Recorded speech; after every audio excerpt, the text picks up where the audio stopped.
my friends. Welcome to the podcast. This week, I have Giuliana, who is a mycologist, a fungal lover, and just a very interesting human being. And we're going to talk about kind of her process getting into mycology and what she's currently doing, and maybe about her books and her kind of journey into mycology in general. So Thank you very much. Yes. Good evening, Ricky. Good evening. I love your Thank you for this background. invitation. Thank you. So what was your sort of origin story for entering into the world of mycology? Not even formally, but what was your first experience that made you interested in mushrooms in general? Okay, so I was walking in a forest on the island of Chiloé, which is an island off Chile, in central southern Chile in the Pacific. It's very large and it's very near to the continent with amazing forests. And I was looking for foxes to put a collar on them with a radio transmitter and follow their movements through radio telemetry with an antenna at night to try to understand how they were moving with deforestation of native forest.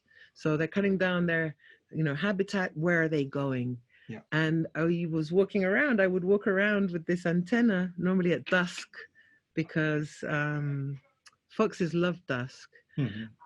And I would see mushrooms, and I wanted to know who they were. And there were no books. And I said, I'm going to do this. That's amazing. And it never stopped. It's been over 20 years, and I've tried to stop. And that's what happened. That's amazing. Yeah. So I started studying, yeah.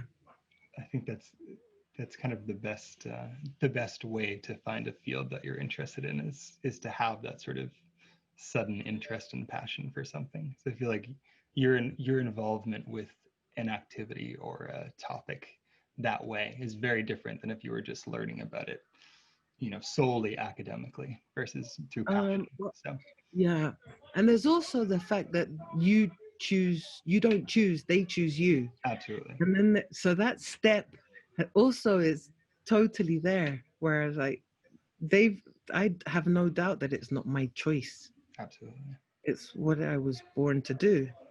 I think a lot of people who are involved in the mycological or just the plant botany realm too had an experience like that, where you go past these things your entire life, but at some point for a lot of people you see a plant or you see a landscape and you want to know more about it, and you're called to figure out what that is. And that was the same way for me when I first started to learn about plants, and I wanted to understand more about the sea of green that's around us. So I'm sure it's a similar feeling. But I think it's more similar. Can I say? I think maybe it's more similar with the music you feel that flows through your body, rather than your learned knowledge of plants. For example. So what I've been able to see is that you don't choose. This music comes out, and it's what you do. Right. Yeah.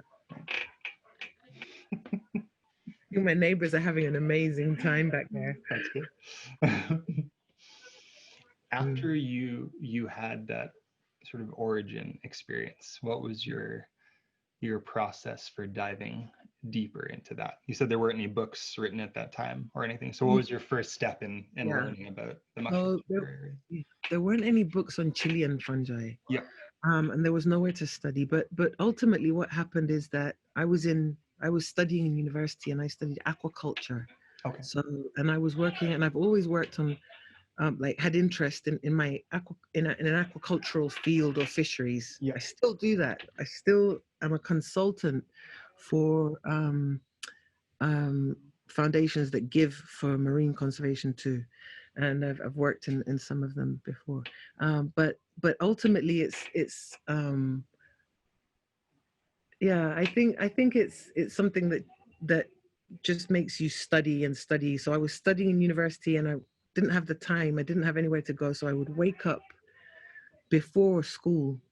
So I'd wake up, 6 a.m. and I'd get 2 hours in of studying from books that I would buy from Amazon or Barnes and Noble. Amazon wasn't really a big thing, but you could get shipping from Barnes and Noble. Yeah.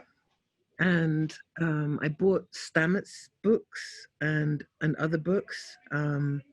and I studied those thoroughly, and then went to look for fungi, and then ultimately saved and went to a class with Stamets in the US. That was 2005. So there was a long process of learning. Yeah. Interesting.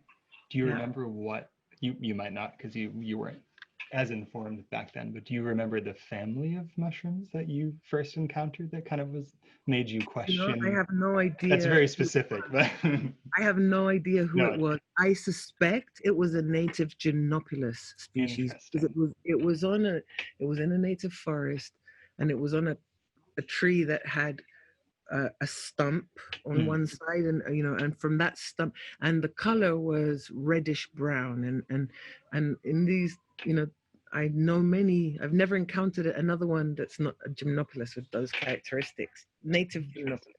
Interesting. Yeah, maybe. That's a good deduction. I think that's reasonable.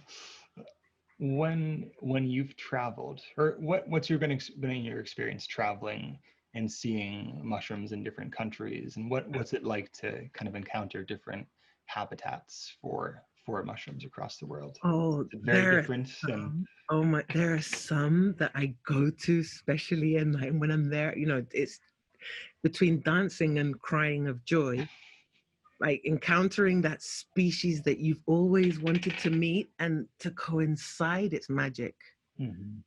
because you could. Sometimes they're only visible for 1 or 2 days a year, and Yeah, sometimes not even every year. So you have to coincide with a mushroom. yeah, It's never a given that it's going to be there, right, even if you saw it yesterday. right. There's a metaphysical So, component to that search, kind of. Yeah. oh, yeah, totally. And when you're walking and suddenly you feel that you have to go there and you go and there's something there, that's like, wow. So I'm always on that vibe. So when I go to different countries, I always make the most of trying to coincide, hanging out where maybe they live Hmm. and hopefully seeing them. So it's always that same, but it's always the same relationship Yeah, with with the with the encounter. yeah. So it's an openness to an encounter, more like music. Mm. Yes. No, I could see that. I could see that. Was there a particular country that you've been to that you felt had, when you were there, the most diversity of mushrooms? Like, was there a particular spot you went to and you're like, my goodness, there are It's so probably many? upstate New York, the Really? Catskills. Yeah, I love the Catskills. yeah. It's such a beautiful. I think that's where that's happened to me, where you just can't walk, and it's just crazy. You can't, and they're beautiful. Like the Old Man of the Woods is one that just completely moves me. I'm like completely moved by the Old Man of the Woods. So the experience in a forest has a lot to do with the species that are there. Yeah, That's fair. That's fair. The Catskills have a sort of magic to them. I they really like do. Western Mass a lot for its biodiversity too, and even just for foraging or medicine Mm. making. There's the eastern half of Massachusetts has a lot, but Western Mass just seems to have more Yeah, going on botanically and fungally too. So I mycology. could see Yeah, the the Catskills. other place that's super cool is it's northern Argentina with the border with Paraguay, where the um, where the waterfalls are. Um, so it's a very, very, very beautiful, like very tropical, and there it's incredible. Every leaf you turn has an ant with zombie ants or Wow. cordyceps ant or something, and those tropical places, Brazil, the Amazon is incredible. Wow. um yeah, those places are pretty incredible, but the place where the most big mushrooms and very different and completely blow your mind is there in upstate New York. That's interesting to hear, actually. It's not the small cool stuff, it's the massive, amazingly beautiful, mostly Right. edible stuff. I need to spend more time in upstate New York. It's funny. You've got it right there. Yeah, I'm in the right area at least. What has been your experience aside from the IDing end of mycology? Do you also have an interest in the medicinal aspects of mushrooms for brain health or for the polysaccharides and beta glucans? Are you interested in that end of it, or is it mainly the ID end of it as well? My work has to do with a broader role Yeah. in an ultimate quest that has to do with justice for the fungi, Mhm. and it has to do with justice in terms of recognition, in terms of acknowledgement, of terms of in terms of incorporation Mhm. into human life, or for the health of the people and the planet. Yeah. So I work a lot in conservation, public policies. So I founded the first NGO in the world that works exclusively for fungi. It was officially founded 8 years ago, and we took on the quest of incorporating fungi in legislation here in Chile, in the law, in the it's a law that's the highest legislative level, and it includes fungi in a way that translates and trickles down into regulation. Yeah. I've worked in conservation, so always my work is a very top-down approach, Okay. and it hasn't been totally focused on a grassroots aspect or a personal aspect, Yeah. or or an individual aspect. Although I work on all levels, but the idea of what to do for these organisms, I work for them, I work for the fungi, Mhm. is that they be acknowledged and recognized in every aspect of life. Mhm. I like that. I like that concept a lot. It's kind of the same. I have this conversation a lot at school with the kids that I work with. It's hard for people to care about the landscape or the forest or wherever it may be if they don't have a relation to it in some Yeah, capacity, whether that relationship is just through knowing what plants or fungi are growing there, yeah, or knowing that there's a food source there, or there's medicine, or just that it yeah, provides them enjoyment even yeah, at the base level. yeah, You can't expect someone to care about something until they're able to see what yeah, it is yeah, individually or see a value in it. So yeah. I like that approach because then that makes people Yeah. So one of the visualize it. things, so it's interesting you speak about at school and being a teacher yourself. One of the things we're doing at the foundation is designing the global mycological curriculum that Mm, goes from PK yeah, to senior year. So it's a very long process that takes close to 5 years probably, with pairing of contents, but it's based on consensus of a basic curriculum content by scientists and also amateurs people. So it's quite full, and because and so many people say, why would do you believe in the school system with the mm, curriculum? And I'm like, it doesn't matter. The question isn't if I believe or if I don't believe. The question is, where can my 100% make a change that will impact the most number of kids alive or to be born? And so if we can get schools to, or not schools, countries, yeah, to include these in their curriculum, to include a mycological content. So you need to know, in my opinion, a kid needs to be taught as much about fungi as about plants and animals, at least I agree. at least as much about plants and animals. Yeah, So that's where the premise. And so, yeah, we work because many people will be impacted there. Loads of kids. yeah, that's amazing. I like that Yeah, concept a lot. And I think that is missing from every science class or or whatever it is, especially in middle and high school or in yeah, elementary school as well. That's yeah. never talked about. I didn't learn anything about mushrooms, nothing, no, No, nor the interconnectedness of the yeah, entire system. There was no talk about that. no. So it's But you're kind of leaving it up to chance if you don't yeah. introduce it But with it's the concept. curious because your parents and my parents, Mhm. they didn't learn the cell with the mitochondria. They 50 years ago, the eukaryotic cell had mitochondria that carries RNA. It's a different genomic content. It wasn't even acknowledged as an organelle of the cell. And Mm. today, anywhere in the world, you would not doubt ever Mm. to teach the eukaryote cell without the mitochondria. And so I believe that has to happen with fungi, because that's how real it is. As much as a mitochondria exists in a cell, Yep. is that fungi are, the interconnectedness of I like nature. I like that example. Yeah. What do you think? what do you think the ideal curriculum would be in a very summarized version? What type of information do you think Yeah. is the best place to start for Yeah. educating the youth or just educating people in general? What's a good place to start for learning about mycology? I think the first place is no plant or animal or any living being lives by itself, Mm-hmm. and at all, it's impossible.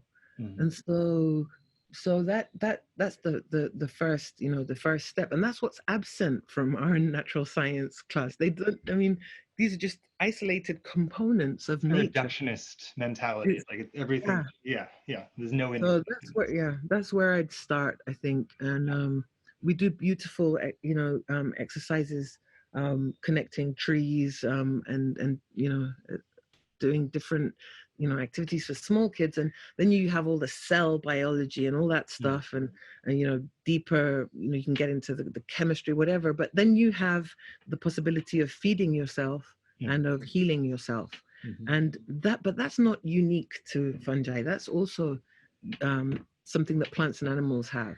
So for example, if a kid needs to know how to plant their food, and if they really love meat, they need to know how to hunt and prepare their meat and Mm-hmm. find their fungi too. So I like that.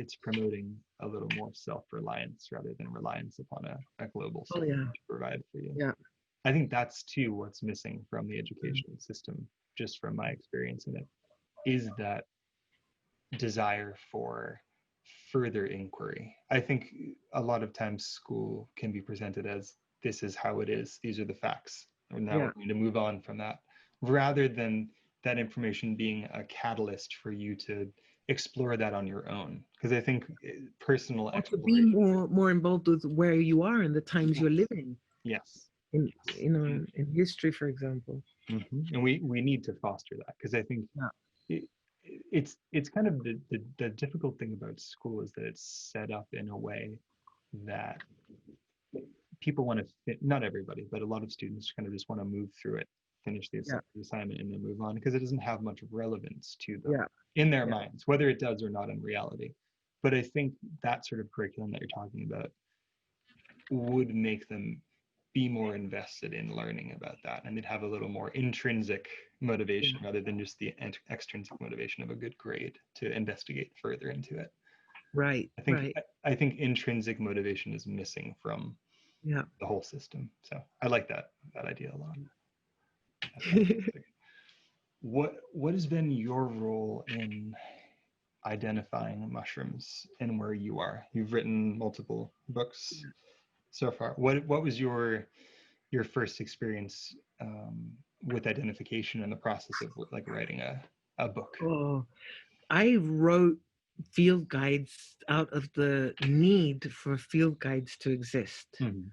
So I'm the first female mycologist in my country that That's studied amazing. non-lichenized fungi. There have been lichenologists. Um, and it's been a journey. It's been there's only one way I can describe what trying to ID a mushroom was for me, or at the beginning. And I think now also, but less so, we pilgrimage Mm-hmm. pilgrimage peregrinaje. It's a pilgrimage. It's Mm-hmm. like you just got to go and try. It's pilgrimage. Every time it's looking and following a little line, a path that will take you to this ultimate, answer. And then in that road, and after a long time, there came the moment where I realized, and also I was told, probably a lot of these things you're finding don't even have a name. Mm-hmm.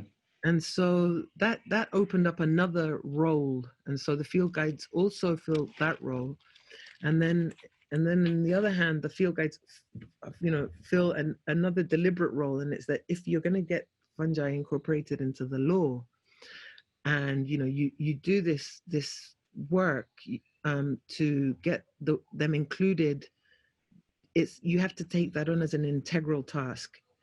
Being named in a law isn't an end, it's a beginning. Mm-hmm. And so because the protection of fungi were there, and baseline studies, for environmental impact assessments, all that was in there. So you're promoting this whole field for people to go out and look for them, and they don't, they don't have anywhere to see what they're finding. And so, and the people who receive those reports have no way of knowing if that's a fungus even that exists in Chile, or maybe it's just European and it's impossible because it's associated to a tree that doesn't, So Right. there's also that responsibility that has to do with the role as well. Interesting. So it's a whole spectrum, and inside it's a full spectrum. Could you describe the process for IDing a mushroom? Yeah. What would be like, as somebody who had never had any experience trying to ID a mushroom? What's the process like at the base level for people? Base level, if most people carry a phone or something, so base level, take a picture from afar going in. Always take pictures from above and below or the side, and put a size reference in. I use my hand because I'm always carrying it, but try to do something you're not leaving around.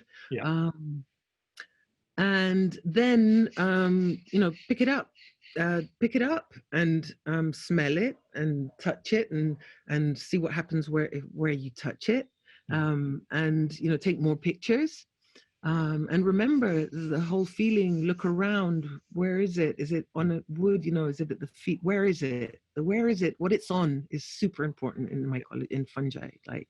What it's on. So it's not the same if it's on a living tree or a dead wood, or if whatever. So a dead tree. And then you can take that back, and you have all, and if you can, write all that down, and then try to find out what colored spores it has. That's important.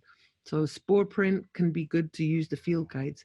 And the field guides, one thing that's mega important is that you should always use a local field guide. If you find something in the woods, it will, unless it's associated to a cosmopolitan tree or a cosmopolitan, then it's likely not in the other country. So if you find something like on eucalyptus or pine, you can find that in different countries. That's okay, because but if you find it on something that is only from that region, then it's not going to be from there. So use local knowledge. And one thing that has to be said very forcefully is never, ever, ever, ever, ever eat a mushroom you don't know who it is. Ever. Very solid in this. Because you're not 100% sure. It's the same with plants. It is, yes. It can be bad. It can be bad. Same with animals. It's true. Thankfully, with plants, the margin of error is a little bit more broad. No, it's the same. It's broad. It's broad in mycology as well. It's just that it's another language. It's definitely one of those things too that people, it's one of those things that once you've spent a lot of time getting to know a plant or a mushroom, you obviously have a base ability to identify it. What do you think? It's like notes. Yeah, absolutely. On an instrument, so a language. It's basically a language. But the odds of poisoning yourself with a mushroom, if you know your mushrooms, is as low as it is to get intoxicated with a plant if you know your plants. So one good case of that, unfortunate case, is the guy who passed away in a trailer in Alaska, Into the Wild, the movie or the book by John Krakauer. He died because he mis-ID'd a plant. Right. And so, it can happen with herbs too. Yep, absolutely. So that's part, for example, of that's an introduction to how, justice for the fungi works in a lot of, it's all these things. No, I like that. I think one of the biggest things for people with mushrooms or with plants is getting over the concept that there's almost a poison plant myth that everything is waiting to poison you and kill you, and it's the same thing with mushrooms too. It's like they're just waiting to poison you or Yeah. do something horrible to you, and that's not the And case. it's because they're associated to paganism. So Yes. historically, there is a big, there's a big area of ethnomycology that has to do with looking back. Even the witch hunts Mhm. are attributed to mass intoxication Yep. with ergotism Right. that comes from Like from the ergotized rye or something. Yeah. rice Yeah. Yeah. where LSD is synthesized as well. But Yeah. so all those, many of those things, they are phallic forms. Mhm. That they were demonized by the church. Yeah. They grow in dark places. Sometimes they smell bad. They can be slimy. Yeah. When they decompose, they look they look like a penis mostly, and they Mhm. so it's all these things that have made knowledge be truncated. And it was fungi um were only sort of oh, how do you say this in English? They were certainly put in their own kingdom Yeah. in 1969. Wow. That Before 1969, really, they were spread, they were just plants without chlorophyll. And really. yeah, they were the Mm. cryptogamic plants. I did not And know. and so with moss and with ferns. And so when you look at that and there's a whole Darwin never lived to, for example, to know that the fungi had evolved were organisms that are more closely related to animals than plants. Mhm. That evolved into an own kingdom with the Mhm. yeast and the molds and they're That's, amazing. I didn't realize that it was such a recent switch to identifying them that way. That's interesting. Hmm. You think of that as being a very clear distinction, but that makes sense that that Which one? oh, just that mushrooms would be in their own kingdom and be quantitatively removed from plants in that way. That's crazy. It was only 1960. That's amazing. 69, and they have a different cell wall. Yep. They have completely different relationship. They're much more closely related to us. Do you think that was a lack of study of them at that time, or just a different way of quantifying? I think it was a lack of study attributed Okay. to the connotation Yeah. that they had, product of this association with paganism and other things. Yeah. um, so most of the natural sciences and the knowledge in the Western world Mhm. depends where you stand. So I Of hate course. saying Of that, but course. Yeah. Yeah. in Occident, not Orient, Mhm. um, is driven at some point in recent history by the church. Mhm.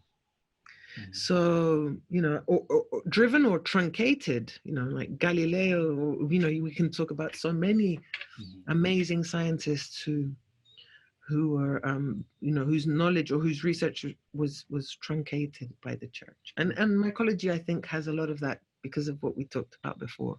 That would make sense.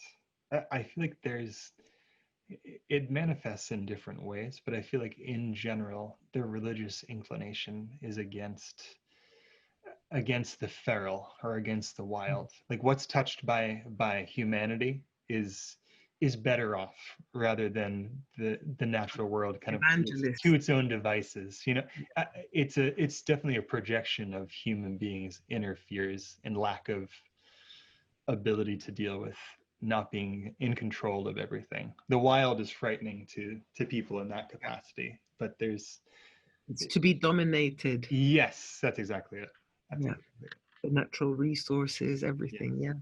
But I think that's where your foundation and the premise of teaching throughout student schooling that changes their relationship to nature and to mushrooms and to plants. If they can see value in it from a young age, Yeah. it And won't take experience it, as you said. yes, it won't Go. take as much of a shift to have them care about it and want to learn more intrinsically without being forced to learn that. So Yeah. I mean, you could do an outing maybe with your classroom to the mhm. woods. Yeah, absolutely. The way our school works, it's quasi typical during the year, but in the summer we take them to waterfalls and hiking, and so there's a lot of experiential stuff built into it as well. Yeah. So they get a little botanical lesson as we walk around. They're always like, "Oh, what's that?" or "What's this?" It's nice. So I think put in a natural environment, even students and people that have grown up in a city, especially students and adults who've grown up in the city, they're curious. Everybody's always curious when yeah, you walk into a new landscape and you see things, especially if you point them out.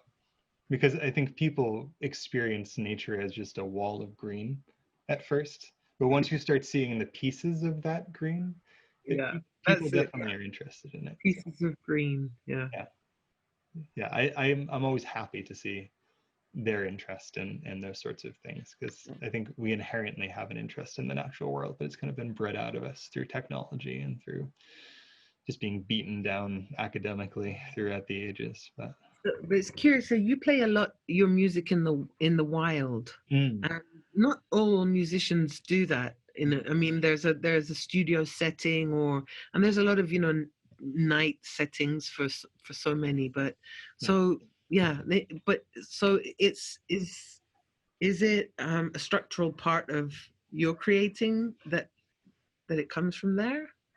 I would say so. My premise for music is more that whatever manifests, especially if you're writing something somewhere or you're developing an idea, whatever happens, kind of like the metaphysics of finding a mushroom in a place when you go to it, it's kind of like finding a song in a place when you visit it. It's the It's same sort of metaphysical it's exchange. the openness to an encounter. Yeah, yes. And Start I think by wanting to play something and something completely different will come out, right? yes. And that's why I like taking all sorts of instruments to different places, because what, especially if you're playing from an open sort of place, what comes out of you in that moment is very different than what might come out of you in my house or Mm, wherever it happens to be. So yeah, mm, it, and my premise too with music is that it's meant to be played in that setting. To me, a studio setting is the least attractive mm. sort of place to do it. I think music at one point in history had a different role for humanity, in that you would go to three, four, five concerts your entire life. So Yeah, aside from the folk tradition, which was present in all cultures, right, you would never have anything but live music in your life. right. So it was magic to hear that in a. We can turn on music anytime now, but the magic of that exchange, Go for it. yeah, is changed. So yeah, I think that in the same way that you feel that pull when you're in nature searching for those things, I feel the same way about music. Right. So through the foundation, we've worked a lot in with art and sciences, Yeah. the arts and sciences and art and science for many years. So we've been working with artists in the Sao Paulo Bienal, in the La Habana Bienal in Cuba, here in Chile, in medial arts biennales, and we've had mycologically topic, like just amazing artistic Mm, expression, and it's all based on this reflection or this acknowledgement that that for to be able to open and to create, so mhm, to to create music, or or to um coincide, or to coincide with a fungus, you have to have a state mhm. of openness to an encounter Yep. that that is ridden of um, of disregard for intuition. Yeah. So the intuition comes in a lot. So it's this school of intuition, Mhm, and how to let your intuitions go. Maybe to combine two notes, mhm. or to cross over that log and go in the other direction. Yeah. You can. It's the same thing. You need to have this state of interaction, and then the openness to the encounter. Do you find that the mycological community has a little bit more openness to that sort of mentality than other communities that you've worked in? I don't know if you've worked with the botanical end of the world too. I'm sure you have. Um, Do you think that the in general the mycological community is more open to that intuitive and scientific approach? um, Because I feel like a lot of the people that I meet in that vein have an openness that is I a little think bit different. I mean, there are different.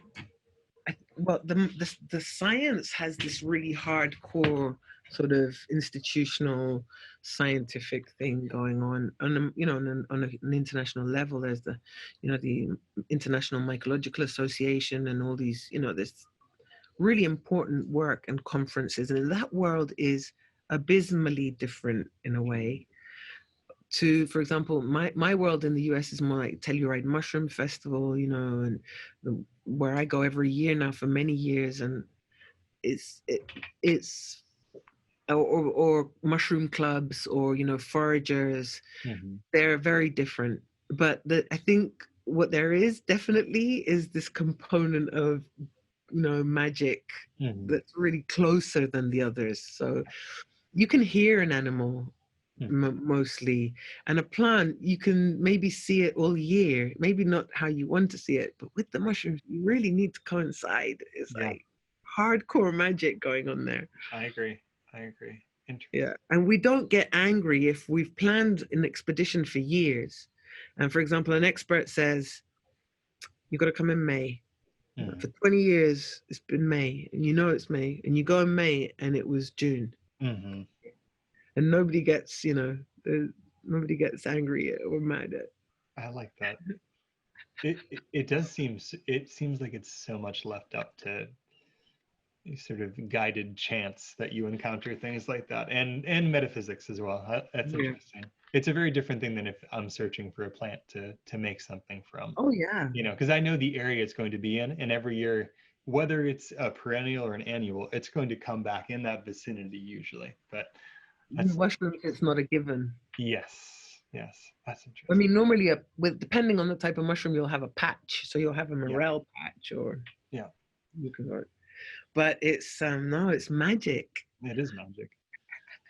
Do you have a mushroom that you're most connected with, either visually or taste wise, or is there a particular mushroom that you saw and you were like, this looks like magic, or this seems like magic? I'm sure all of them are like that to you. Yeah, there really is like a seriously non like, but really all of them. Just the All whole. of Yeah, them. Yeah, but I mean, I feel plenitude with every single one I see. I like that. And it's just really from the most common, maybe deformed, or whatever but there are some species that have that recur more than others. There are Mm, some that I have a relationship with. yeah, yeah. And then, that bit gets but so reishi is one. Reishi is so more. Reishi has been important in my career. Mhm. I farmed reishi for almost 2 years, like semi-industrial here in Chile, and then Really? shut that down because I just couldn't sell. I couldn't sell it. Yeah. Like these people who needed reishi would come, and I was I realized then that I had nothing commercial, in like not one hair in my body, I can nothing. see that. I can see. So bad. Um, so reishi, and it has recurred, and I wear a reishi stone, and I've been wearing Mhm, for a very very very very long time mhm. actually.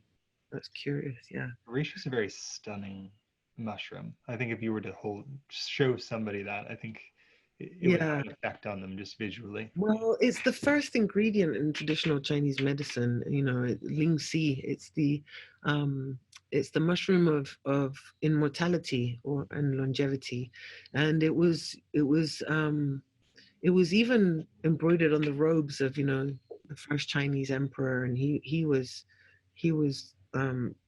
that's why if you there are this figure of these three sort of kings in traditional Chinese culture. One's holding a reishi, you Mm-hmm. know part of their you know grounding. That's amazing. Love reishi.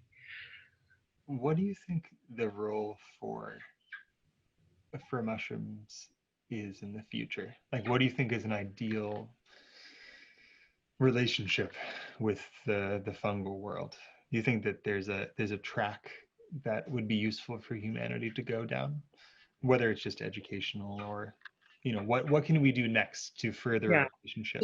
So I think what's the first step is really acknowledging that the only way forward is with nature-based solutions Mhm. to things that for us are problems, right, as a species and as civilizations.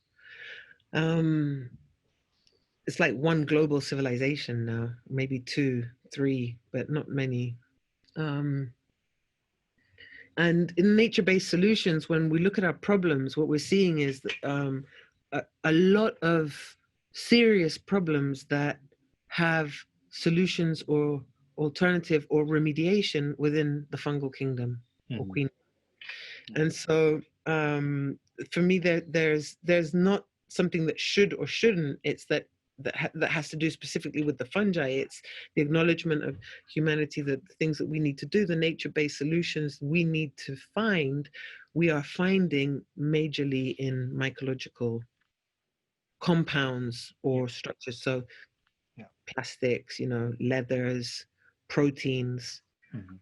We could go on, right, in the applicability, food, medicine for the mind, medicine for the body. Yeah. Yeah, they're the coolest organisms in the world. I agree. I agree. What do you think of the sudden? I'm sure you're for the sudden influx of interest in Mm, medicinal mushrooms. mm. Do you think that that approach so far has been a positive thing for the community? Yeah, Yeah. fantastic. Yeah. Yeah, because one of the things that I really really like about medicinal mushrooms in general, the type that are being, you know made accessible to most people, is that it's healing through food. Right. Right. And it's not the same with maybe other medicines where you're it's a very small amount Yeah. of something that may be very bitter or whatever. And I Mhm. mean, it's the case with reishi. I mean, it's not it's bitter, but Yeah. it's not. But you can eat, maitake, the hen of the woods, and chicken of the woods, and the boletes, and you can, really have a lovely, lion's mane food. Hmm. Hmm. I think that that's some of the current interest in it is undoing some of that fear of mushrooms Yeah, as yeah, killers and wanting to take everybody down. Because even people that I wouldn't expect to have any interest in mycology or yeah, just nature in general are taking lion's mane or yeah. maitake or whatever it happens to be. I think it's interesting that that's kind of Oh catalyzed yeah. interest And in it's the field. yeah, it's been there is a I mean, it doesn't surprise most, but in fact it um penicillin comes from a fungus. So Right. like we're treating globally on a very regular basis, Hmm. humans. So penicillin and the synthesis of penicillin from the mold from penicillium really really did, change the course of humanity. Hmm. Yeah. Do you know of any findings in the last couple of years that you think could have that sort of impact? Like, is there anything that's been found out recently about the mycological world or substances within mushrooms that you think could have very deep impacts on society, whether On it's side, yeah, whether whether it's it's medicine or oh otherwise? yeah, Yeah. oh yeah. I definitely think, um, from polypores to leatherish, leather is very transformative. I Hmm. think the packaging from styrofoam to mycelium Hmm. is incredible. Yeah. Um, and so yeah, I think there's a revolution. Yeah. That's a big revolution. Absolutely. Uh, Wonderful, beautiful revolution. Yeah. and I think more people will open up to those possibilities too. It's becoming Well, a little. they just launched Adidas. launched the day before yesterday with other 5 companies. Stella McCartney's in, Adidas, and these 3 other companies I don't know well, using Milo leather. So it's a mycological leather in their products. Really? And oh yeah, there's stuff going on, Wow. impactful stuff.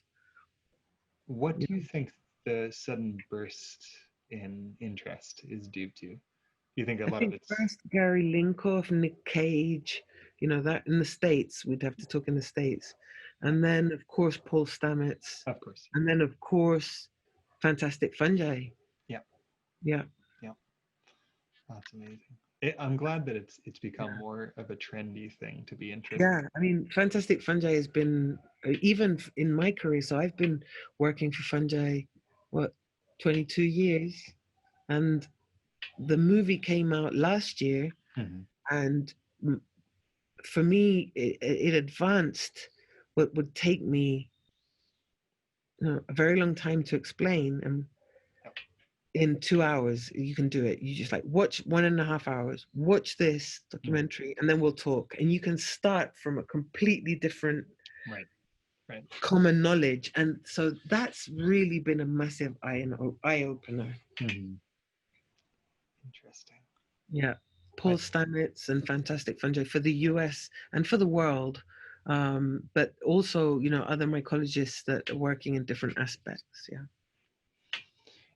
I'm curious what will be done eventually with the sort of antiviral, antibacterial aspects of a lot of the medicinal mushrooms. They will change the world. I agree. We know now, for example, that there are compounds that reverse very serious, degenerative, illnesses, conditions, Yeah. conditions. I would say, I don't know, and just as penicillin changed, and others, and so many others, the statins that control, everyone with cholesterol problems. Right. They're all fungally derived. Even the detergents that most people use to wash their clothes, the enzymes that degrade the dirt from they're all fungal enzymes. Mhm. That's amazing. Mm. I think part of the role that you've served too is pointing out the ever-present nature of those compounds or of those mushrooms in general. Because I feel Oh, like yeah. I'm an ambassador. yes, no, I think that's a good role for you. You're the right person Yeah. for that job. Yeah. It's funny because I have this like nickname, or I'm known in different places as La Reina Fungi, Queen Fungi. And I've always said, like to the people I care, that I want to tell them, is like, I am a servant of that queendom. I Mm. am by no means a freaking Mhm. queen. It's like, don't put me there. I am serving that, it's like, no way. It's kind of an But endearing term, though. I like that. I like that a lot.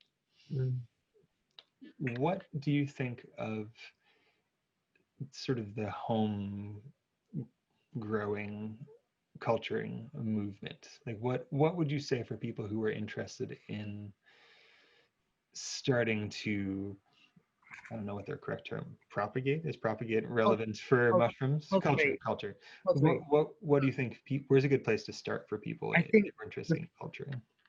people who want to culture and cultivate their own fungi, I think it's a lot better Mhm. than increasing pressure on the wild fungi. I think there's been a huge surge, and it's not acceptable to be harvesting all the chaga in the forest, or all the Yes, you know. I see And that a so lot. I encourage the cultivation. Now there are so many wonderfully beautiful techniques to be able to Mhm. grow your own mushrooms. But once again, we need to go back to local. So, what do you have access to? Do you have straw? Do you have corn nearby? What waste? Mhm. Agricultural waste, quote Mhm. unquote. Like something that would be that you can use to be able to produce food on. And there are amazing books out there on how to do it. And there are books like the Radical Mycology book, like Trad Cotter's book, that really give you insight into how to best utilize, you know, the plant material you have nearby, because fungi don't grow independent of others. They connect everything. So they live on or with, you know, plants or animals or bacteria or, you know, algae. Yeah, it's interesting how many people have been kind of growing locally even here. It's spread to areas of Yeah. culture that I would never expect to have any interest in that at all. But yeah, it's curious that it's exploded so much in popularity.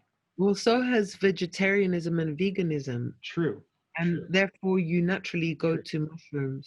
Although Hare Krishnas, for example, can't eat mushrooms. They Really? don't. They. It's not that they can't. They don't eat mushrooms Why is that? because they believe they don't eat any organism that grows without light. And they believe that fungi grow without light. They grow in dark. You know, they grow best when it's dark. Right? Interesting. I didn't know that. Not true, really, Yeah, because of course, yeah. the fungus is connected to a tree, so the fungus won't be there without light. Mm, But they have this organism, and in many cases, you know, light's important, but they have a connotation of mushrooms as being these organisms that don't depend on light to live, and therefore they cannot be eaten. interesting. I didn't know that. Whoa, there's a source of fungal trivia here. Yeah, that is actually useful. There's fungal trivia. Can you talk a little bit about the role, you kind of have already, and it's a broad subject, but the role of sort of fungus in connecting an ecosystem in general, like at a base explanation. What role do they have aside just from the decomposition aspect of them? What is their role in a forest? Okay, so yeah. Well, there are, when we're talking about fungi, we're talking about a kingdom or queendom. Um, this group of organisms that um, is is comprised of, made up of yeasts that are unicellular organisms that we don't see, molds, smuts and rusts on leaves, fungi that live in you know in every leaf everywhere, and then, well, we'll get to that later. Mushrooms, conchs. So you have all these, you know, life forms, many life forms. So on a basal level, it's like when the question is, if you ask, you know, what's the role of animals? Mm-hmm. Maybe some would say even, you know, eat plants, and you know, what's the role of plants? You know, you can think about all these things, but fungi, the ones we see, the larger ones, are either decomposing or symbionts to plants. Okay. So making trees live. So the boletes, all the boletes people forage, they're all living connected, plugged into a tree, and you know, they can't live without each other. um but then you see a lichen, and then you see lichens are studied in the fungi. They are a symbiotic organism between an algae, so a plant, an algae, and a fungus, and sometimes a cyanobacteria. But a lichen is a symbiotic organism that is not one organism, it's two that live together, fungus with plant and cyanobacteria. But they're studied under fungi. And they have a whole other role in the ecosystem, but they are fungi technically, right? Um, so what role do they have? It's as diverse as it is in the plants or the animals, where the role of a fern is, or an epiphyte, is completely different to that of a massive tree or a shrub in the desert. Yeah. So what I you know, this is, it's interesting for some, but the best way to highlight this is a morel and a mushroom, just a button mushroom, are as closely related as an elephant and a flea. It's an interesting analogy. Wow. Yeah, Wow. they're both animals. Mhm. Elephants and fleas are both animals, but they're completely different phyla. Wow. The same thing happens in the mushrooms. The ascomycetes, the morels, you know, they're they're as unrelated to these, gilled mushrooms as an elephant and a flea. It's a different phylum, but they're both mushroom. So you need to open. So this Yeah. is really opening. Yep. But yeah, That's it's big. fantastic. Kingdom, queendom. Well, I asked that too because I think people kind of have one perception of the role of a mushroom in a forest, and it's just the breaking down of waste material, and it Yeah. seems so much more diverse than just that one aspect of. Or even yeah, the mycorrhizal aspect, which is Mhm. which is definitely expanded minds. And then if you look at lichens and yeasts and Mhm. molds, then it's all sustained on the fungi. Everything. That's The amazing. most incredible organisms on earth. Yeah. Wow. What is a sort of a little known interesting fact about any member of the mushroom family that you can think of that surprised you when you learned it? Like what was I'm Mm, sure there's many of those in the world, but something that you learned about and you're like, wow, this is an eye-opening or mind-blowing sort of thing. yeah. So there's one genus of mushrooms that make puffballs, Mm. fungi that make puffballs. So the calvaceous, Yeah. the giant puffballs, and big white. So in different parts of the world, but they are used for different. They have a relationship, and they're used with humans for different things. But one amazing thing that I learned is that, for example, in Tierra del Fuego, where I've had the honor of you know foraying for many years, Mm. the Fuegian people would eat this puffball when it's young, when it's Yeah. white. You eat it. When it's mature and it's sporulating, you the spores are medicinal, and they are used to scar wounds or to treat wounds, and they have Mm. been for in different parts of the world. And then when the mature spores were blown away, and there's a sterile base that's left after sporulation of giant puffballs, and the Fuegian people would use that as tinder. And it was what Really? they would use to light fire in their canoes, for example, the canoe people, or others, the Selknam, the Yamana, different peoples in the from Tierra del Fuego. So it's a species that is edible, medicinal, and a tinder Wow. all in one. I think that's probably one that really has Yeah. blown my mind. Wow. It, Yeah, it, it's amazing how many potential yeah, personal and social resources mushrooms provide. they're amazing. That's fantastic. If people are interested in, you mentioned some of them before, if people are interested in beginning Hmm. sort of understanding fungi, what would be like a handful of books that you would recommend? You mentioned Um, a few of them, but I think. Oh, you said it's kind of area specific too. So obviously field guide yeah. related to where So you are. those are the field guides, the area specific. I definitely think that Merlin Sheldrake's book Entangled Life Okay.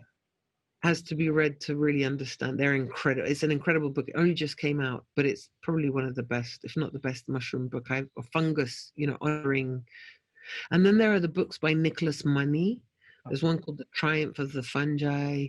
Um, that are books that really, you can delve into who they are, Mhm. what they are, and who they are. And Fantastic Fungi as well is fun, but maybe for older. I don't know. Thank you. Yeah. That's fantastic. I always have Yeah. even it's nice to have those sort of resources because I feel like when you're interested in a field, it's hard to find the right place to Oh start. yeah.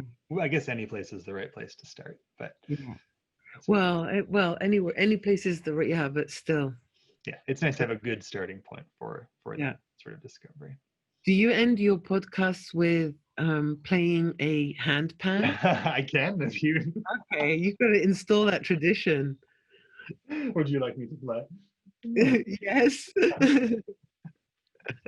Is there anything you want to add before we're finishing up?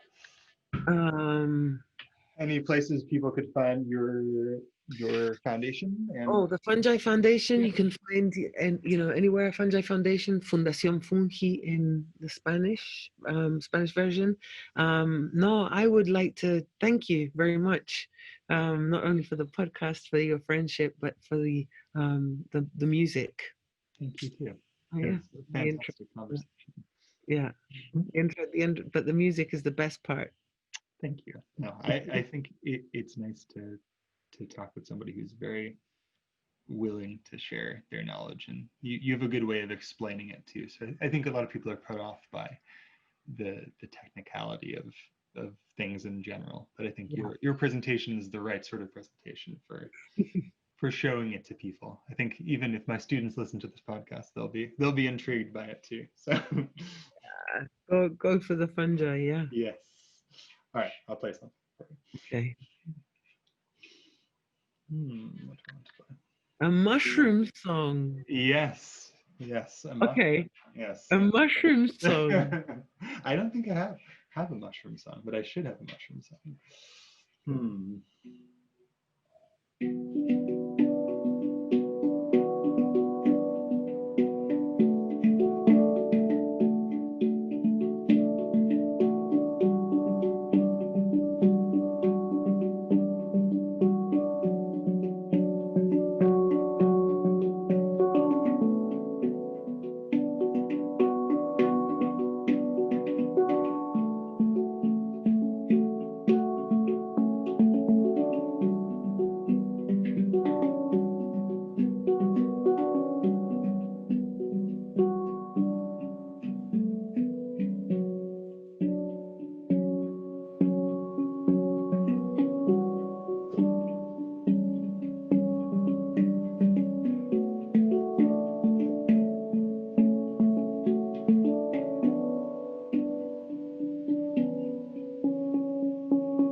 I don't know how it sounds through Zoom, but hopefully good. Thank you so much for being on the podcast. So good. That was so good. You're getting into a boogie there.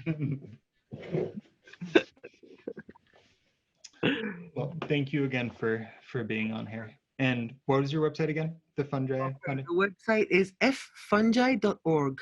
Okay. ffungi.org. Double F. Yeah. Fundación Fungi. Fungi Foundation. Thank you.